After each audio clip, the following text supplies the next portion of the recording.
दर्शकों, मैं ऋचा मिश्रा रोली श्रावस्ती बलरामपुर उत्तर प्रदेश से कुछ रचनाएं आप सभी के बीच लेकर के उपस्थित हूँ। एक मुक्तक से आप सभी को जोड़ती हूँ, सुनिएगा।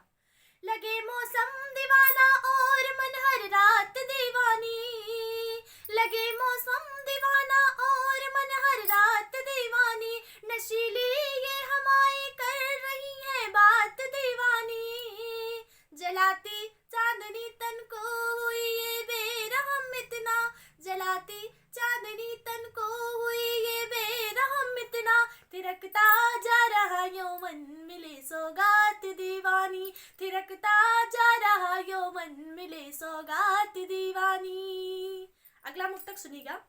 कहूँ किससे बताऊँ क्या अभी मैं कह नहीं पाऊँ, कहूँ किससे बताऊँ क्या अभी मैं कह नहीं पाऊँ, तुम्हारे बिन कभी एक पल जरा मैं रह नहीं पाऊँ, लगे जैसे चकोरे को निशा कर रात में प्यारा, लगे जैसे चकोरे को निशा कर रात में प्यारा, जुदाई एक पल की भी कभी मैं सह नहीं पाऊँ, जुदाई एक पल की भी कभी मैं सह नहीं पाऊँ। बहुत बहुत धन्यवाद।